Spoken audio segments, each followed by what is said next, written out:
Managing a small team or business comes with a unique set of challenges.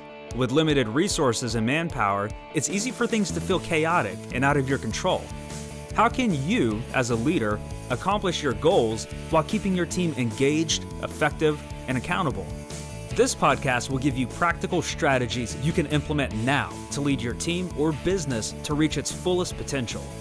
Welcome to the Organizing Chaos podcast with your host, Danny Coleman.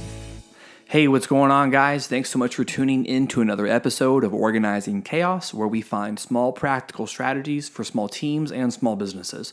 So today's episode is an audio-only episode. I do not have the video component right now. I'm in the midst of kind of changing up my podcast setup or vlogcast because there's the video component as well. And I don't have the camera that I got from Amazon, unfortunately, is too outdated, I guess, to work with my Mac. The reason I'm switching to that is basically I've been using my iPhone for my camera, and then I have a separate mic for my audio, and it takes some work to sync those two things together, and I'm trying to avoid that step. And the person, actually, I've been meaning to give a shout out to my buddy who does my audio video sync. He's also the voice that you hear at the beginning and end of the podcast, Ryan Estabrooks. Ryan is a local film director, screenwriter, and all-around audio-video guy. Extremely cool dude to work with, good friend of mine, and if you ever have any need for audio-video kind of related things, he's your guy. Let me know. I'd be happy to hook you up with him. Additionally, he does like a logo videos. So you can have an animated logo. You can go to Pixel Powers is the name of his website. I believe it's .com. If it's not .com, I'll put the correct link in the somewhere in the description here. But I'm pretty sure it's pixelpowers.com. I should check that first. But either way, check Ryan his company out. Patronize. Give him your patronage. Don't patronize him.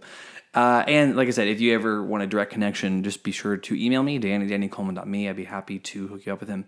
But anyways, as much as I like working with Ryan, I'm trying to save him a little bit of time as well as me some money and do more of the audio videos all myself. And so that's why the big explanation of why you're only getting the audio today and you don't get to see my face. And I know that's sad for you, but it's okay. But I want to talk today more about culture because culture is so important. Last week I did a episode about how you can immediately start creating culture intentionally in your business if you're not already. And if you haven't already listened to that episode, please check that out. Very practical information. I'm pretty sure it's like a 10-minute long episode. So I want to build on that just by taking today's episode to talk a little bit more about the importance of culture. This episode is not going to be one with practical takeaways. I usually try to do that in my videos. This one is, I just want to talk about why culture is really, it's a competitive advantage that small businesses have over large businesses. So in my experience, small businesses always write themselves off as not really being able to attract great talent because they cannot pay what a large corporation can pay. And so that's I believe, I understand where people are coming from in that way. However, I think that is kind of, and it's an excuse for not really trying harder. And that's because culture is hard. Culture goes hand in hand with communication, and communication is hard. And communication is hard between two people. It's even harder as you add more people into that. But that is exactly why it is a small business's competitive advantage, because at a large business, you have so many people, it's simply impossible to create and perpetuate the type of culture that you really want. Medium-sized businesses can sometimes do it. I've heard of a handful of businesses where they do. There's a pretty good effort made in creating and maintaining culture, but it is far and few between. I mean, I can count on one hand how many medium-sized businesses are known for having a great culture, and maybe less than that in terms of large businesses that are known for having a great culture.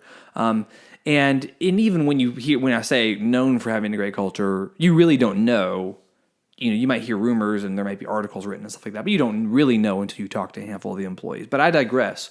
Large businesses simply, like big corporations, simply, as try as they may, simply cannot have the same type of culture and the same quality of culture that a small business can have simply because of the volume of humans. So to give you a personal example, I worked for a while for Willis Global Insurance Broker. They are located up in Nashville, or they have an office up in Nashville. And I worked there for a while. It was the biggest business I'd ever worked for. They are international. And it was just like Office Space. It was uncanny how much it was like Office Space. And even one of the people who'd been there for 20 some odd years, when they first met me, they were always like, "So how's things going?" And I'm like, "Oh, it's very different. I come from a small business." And they're like, "Yeah, it's a lot like that movie." And I was like, "Office Space?" He's like, "Yeah." So that's someone who's been there for 20 some odd years. So that movie, I reference that movie a lot just to kind of, because I'm not a big fan of corporations. Just, anyways, I digress. I want to get off on a tangent. I love small business because it can be small and because you can have a better culture there. And so when I was at Willis, I'll never forget going into an auditorium, and they took, like an hour or so out of the workday for like everybody in the building or in the office to go and attend this rollout of our new core values. And I remember falling asleep at some point, and I remember almost feeling bad because I was like, I'm sure that the people, the individuals who were probably some type of committee that got together and maybe surveyed employees and things like that about these core values and the words that they were going to choose to describe what it is they stood for as a business, and whatnot. I have no doubt that they were genuine in their efforts to try to articulate good, positive things to try to create a good culture. But like I said, try as they may, I think that my claim, what I believe is the truth, is just that it's impossible. You cannot have that large a group of people all agreeing and all communicating well, because there's just too many perspectives, and that to me is just human nature. And it's just kind of how it is. It's why we have splits between Democrats and Republicans, and racial splits and things like that, because people just simply, communication, like I said, is hard for two people to have, harder for three, harder for four. It gets infinitely harder when you add thousands of people in there. It's just difficult. And so that's the advantage that you as a small business have over a large business. It's one of many, but it's one that I think that small businesses need to do a better job about pushing. Because when you put your job ads together, you're just talking about, here's what I need you to do. Here's your education level, and here's what it pays. Send me your resume and your cover letter. And that is not going to attract people who fit with your culture. And again, this is built on the presupposition that you have intentionally kind of crafted a culture. And so then this episode is definitely for the people who care about culture. If you don't care about culture, first of all, you probably don't want to listen to anything else I have to say. If you've not really been working intentionally on your culture, remember, just check out the last episode and start doing those things like immediately. But then if you care about culture, and if you think you have one that you can articulate in a job ad, do that. Because when you talk about what your company culture is, you're going to magnetize yourself. You're going to become a magnet for the types of employees that you want on your team.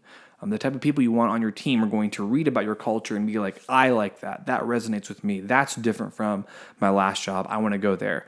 I can tell you right now that every hire that I've made that worked out like how I anticipated, and those hires they all talked about the culture at the business that I hired them for.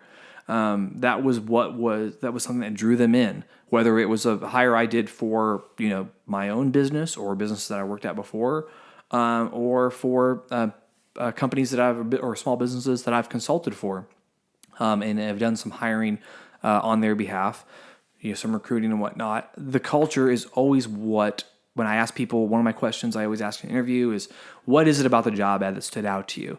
And I'm really trying right now to think if anybody has ever said anything different than referencing something about what I put in the culture. Because when I consult for small businesses and I am helping them hire leadership, I do their job ads for them because I kind of have a template.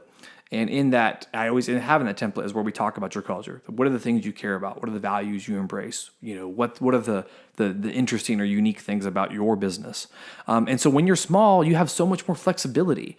If you're, you can offer working from home. That's kind of part of your culture. It's because part of your culture is trusting your employees and empowering them. To figure out how they work best. Talk about personal development or personal improvement. If maybe you have a focus on your team has a focus on eating healthy or reading books to develop themselves and things like that. So anyways, all of those things are just whatever it is that your company culture is, just describe that in words as best you can and get some help from someone that you trust, or ask for help from your team. Ask them, hey, how would you guys describe the culture here? What are some words that come to mind? And you can use those words to kind of help you put together a job ad so that, like I said, you're talking about this culture every time that you are presenting or that you're speaking to somebody who may potentially be bringing you talent. And that honestly, that can be anybody. Your culture really should be shining through, not just on the back end, right, for your internal team, but it should shine through to your customers. But that's another discussion for another time. What I want to focus on right now is just talking about you as a small business or a small team. You talking about your culture when you're hiring is the biggest advantage that you have over a large business, because large businesses can offer more money, but you can offer more soul. And that is what culture is. Culture is the soul of your business, and that is the advantage that you have. You can control that better, and you can maintain that better, and you can have better communication because you simply are a smaller number of people working together. So that's it, guys. If I have a takeaway for this episode, it's listen to the last one for some practical advice about what you can do to start intentionally crafting the culture in your business, because it's so important, and it's the thing that you have. Because you're a small business, you've got less resources, right? You can't pay maybe what a large corporation can pay for good talent, but what you can do is you can offer them something that they'll never get at a large business. And you can offer them something that's going to be really fulfilling. People don't work for money. There's plenty of studies out there that show, yes, everyone needs to make some money, but ultimately people want to work for purpose. They want to work for meaning. And there are countless stories of people out there who've either quit their jobs or and started a new one, or just quit their jobs and lived like a minimalist lifestyle or something like that, because where they were at, there was no soul. The culture or the culture was toxic. And that's good talent. I can tell you right now, my brother, he works for a large business that you would recognize the name of.